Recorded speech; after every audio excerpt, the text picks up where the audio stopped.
So if you tuned into cable news last week, then you would have had no idea that Tom Perez and the DNC purged progressives and anyone who wasn't loyal to him or the party establishment. But one individual in the mainstream media decided to talk about the DNC's purge of progressives. Surprisingly, that individual is Joy-Ann Reid on MSNBC, host of AM Joy. Now, if you're wondering whether or not she's going to provide us with an accurate representation of what happened, you're horribly mistaken, or you don't know about Joy-Ann Reid. She's been on my radar because she is one of the most disingenuous pundits. She smears progressives and Bernie Sanders supporters. She misrepresents facts, and she never gives us an accurate representation of stories pertaining to Democratic Party infighting, and she always does propaganda on behalf of the Democratic Party establishment. So in this first clip here, she speaks with one of her guests about what actually happened during this event wherein Tom Perez did in fact decide to purge progressives. So right now, Democrats should be coming together to plot their strategy for the 2018 midterms, their next chance to take back the levers of power in Congress and potentially, maybe even, impeach Donald Trump. Instead, they're fighting each other. News from last week's DNC meeting in Las Vegas centered around a squabble over who would sit on key committees within the DNC, with some claiming the DNC was purging supporters of Bernie Sanders and others claiming that Bernie supporters were trying to undermine women of color. So what gives? This sort of dust up at the organizing meeting, what was supposed to be a positive sort of organizing meeting for Democrats, wound up centering around who was getting purged, Bernie Sanders or black women. What happened?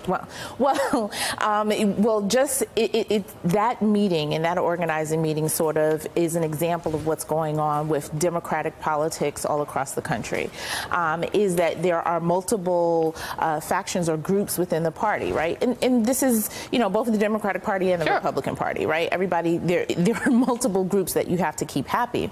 But particularly for the Democratic Party, it has a large communication and branding issue. There's the Democratic Party, the infrastructure, and then there's Democratic Party, the party, and the Democrats. And here at this meeting, you had this perception, right, that the Democratic Party was leaving on, at the expense of women of color, right, and going forward with another agenda and going forward with other people who may not be Democrats, actually, and following down this agenda, right? And so, even though that wasn't true, at least to give credit to the current chairman at this time, that wasn't, he wasn't trying to do that, right? His slate included women of color, but the perception got out, right? And so because of that, you already had a problem with women of color and with the base of the party not believing that the party has their values or has their back, and we'll talk about later how that also plays out in different states. And so when you don't have a communication infrastructure, when you don't have trust, right, between the communities or the base that you are supposed to represent, it's easy for those things to take legs. So that clip was borderline incoherent because it almost seemed as though they were both speaking in riddles because they wanted to smear progressives, but they didn't want it to be overt. So they had something they wanted to say, but they kind of circled around it and tap danced around it. But after watching that segment multiple times and trying to extrapolate what they were actually saying, it seems very clear that Joy-Ann Reid's guest implied that at this meeting, there was this perception that the Democratic Party was trying to appease Bernie supporters, who aren't even Democrats, of course, they had to bring that up, at the expense of women of color, which is the party's true base. Now, even though Tom Perez himself isn't guilty of this, according to them, there's still this overall sense that the DNC is bending over backwards to appease the Bernie wing of the party, and they're doing this to the detriment of women of color. Now, the problem with this is that it's a complete misrepresentation of the events that unfolded last week. That's not what happened at all. The DNC is not trying to appease Bernie supporters. They were the ones purged from the party, remember? And the alleged attempt to, quote, ouster women of color from the DNC was a story that was probably fabricated by a DNC insider in order to make it seem as though Bernie supporters were just racist and against women of color being on the DNC after they called on Donna Brazile to be removed from the Rules Committee. So either Joy-Ann Reid's guest here was lying, or she was just uninformed, and being a host, you have a responsibility to call out misinformation. So you allowed her to lie or mislead viewers without checking her. So Joy Reid is just as guilty as her guest here, because that's not what happened at all. The DNC is not doing anything to appease progressives. They are trying to put up a barrier to prevent progressives from getting power within the DNC, and also they're shutting off progressive challengers' access to NGP van. So to say that the DNC is trying to appease progressives at all is wrong, but to say that they're trying to appease progressives to the detriment of women of color is even more wrong. And I love how at the beginning of the clip here, Joy Reid talks about how, oh, you know, the party should be, they should not be fighting right now. They should be focusing on 2018. She acts as though she's above the fray, but she's one of the main contributors to Democratic Party infighting because she arbitrarily smears Bernie Sanders and his supporters. How many Twitter rants have I covered of her where she just makes up lies about Bernie Sanders? A lot. So Joy Reid she's being incredibly disingenuous here, and she brought on that guest probably because she knew the guest would do exactly what she wanted her to do: propaganda for the Democratic Party establishment and the DNC. Now, the whole segment wasn't over yet because there was another guest that Joy Reid called on to diagnose the issue and tell us really why the left is divided, and it didn't get any better. In fact, I think that with this analysis here, it got much worse. Can we just focus on this thing, go back to this thing about the DNC? Can we go up 30,000 feet? 2 men of color run the DNC. And there was an effort to purge 3 women of color from the DNC. At what level was that smart? I mean, that's the kind of thing where I just, as a progressive Southern gay male, want to slam my head up against the wall and go, who thought of that? Who thought that was a good idea?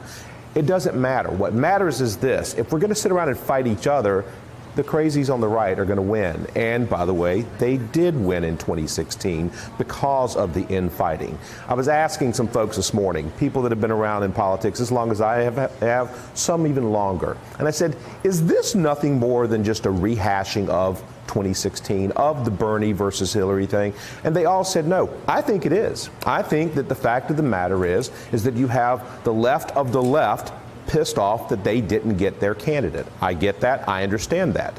But when you don't win, then you don't get to name the people. When you don't win, then your ideas didn't win. And so last time I checked, Hillary Clinton won the nomination. She did not win the White House. And if we would like to win in 2018 and we would like to win in 2020, I would suggest Democrats stop this inane infighting and learn that it doesn't matter who's the most progressive. It just matters that we beat them. It only matters. If you can't do that, then they're going to win. So get off it. I mean, it's just so dumb. It only matters if you win. So he's built up this straw man in his head about what really happened, and he's getting outraged based on that straw man. He said here, 2 men of color run the DNC, and there was an effort to purge 3 women of color from the DNC. At what level is that smart? Well, it wouldn't be smart, but there's zero evidence that anyone was trying to purge 3 women of color. That whole BuzzFeed article he's referring to was based on a rumor. Now, we already know that progressives received backlash, and they tried to label us as racist for calling on Donna Brazile to be removed from the Rules Committee. But if you'll recall correctly, that's because Donna Brazile is corrupt. She's a liar. She's a cheater. She lied about cheating. And if anyone is going to be willing to break the rules, I would imagine she would be one of the first. So obviously she should not serve on the Rules Committee. That is a substantive reason to oppose her. It has nothing to do with her gender or ethnicity or race. And he also said other things that were problematic. He states here, I think the fact of the matter is that you have the left of the left pissed off that they didn't get their candidate, and I understand that. So he's patting us on the head to sympathize with us in a really condescending way. But when you don't win, then you don't get to name the people. If you didn't win, then your ideas didn't win. And so last time I checked, Hillary Clinton won the nomination. Right, but did she win the nomination fair and square? Because last time I checked, it was our ideas, progressive ideas, that were actually winning when you look at public opinion polls. And furthermore, Hillary Clinton, she didn't win fair and square. The primary was rigged from day one against anyone that wanted to run against her. The WikiLeaks emails from the DNC and John Podesta confirm this beyond a shadow of a doubt. Notice how neoliberals always conveniently ignore this fact, and they deny that the DNC and Hillary Clinton rigged the primary against Bernie Sanders. So only in their deluded minds would they think that Russian trolls spending $200,000 on fake Facebook ads is more consequential than David Brock spending $1 million during the primary to troll Bernie Sanders supporters. And also, in their minds, Russia using Pokemon Go to allegedly spread awareness about Black Lives Matter did more to tip the scales against Hillary Clinton, but Debbie Wasserman Schultz limiting debates and hiding Bernie Sanders' message away from the public, well, that didn't do anything to tip the scales against Bernie. But Pokemon Go tipped the scales against Hillary. And these are the same people who think that WikiLeaks releasing DNC emails, which were ignored by the media, was more consequential than the 100,000 registered Democratic voters that were illegally purged from the voting rolls in a New York district that was likely to go to Bernie Sanders. But please continue to drone on about how Vladimir Putin swayed the election in favor of Donald Trump while ignoring the real election that was rigged last year, the primaries. And we actually have evidence that this occurred. You have no evidence yet that Russia was actually able to have an impact on the election. We have evidence that the DNC, who was supposed to be neutral, who violated their own charter, they tried to not just rig the primaries by giving her an unfair advantage, but they actually actively tried to sabotage Bernie Sanders. So no, Hillary Clinton did not win fair and square. Therefore, she does not get to have all this power and say within the party after rigging it against people who opposed her. That's not acceptable. He also says here that we need to learn that it doesn't matter who's the most progressive, it just matters that we beat them.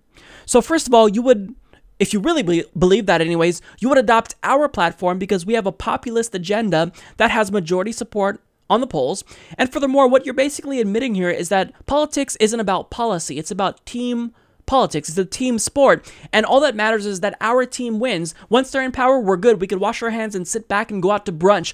But politics is inherently about policy. It is inextricably linked to policy. You cannot separate those two things. Politics and policy go hand in hand. So to suggest that you're okay so long as your team wins and you don't really care about the policy, well, either you are really dense or you're lying. And again, I think that these people are not dense. I don't think they're dumb. I think they're smart. And I think that they know that what they're doing is they are smearing Bernie Sanders supporters, and they're trying to misrepresent the situation so that way this progressive purge is not as bad as all these progressives are making it seem. That's what this is about. So when I saw that Joy Reid covered the DNC progressive purge, I immediately had this gut feeling in my stomach that, oh man, this is going to be bad, because a really important issue, you know, she's going to take that and she's going to lie and obfuscate and misrepresent everything that happened. And of course, that's exactly what she did. The DNC doesn't care about progressives, and that's something that everyone else can see except for you, Joy. We all know Joy Reid is a very intelligent individual. She's doing propaganda on behalf of the Democratic Party because she works for the propaganda arm, the PR arm of the Democratic Party, MSNBC. So she's doing exactly what she's paid to do.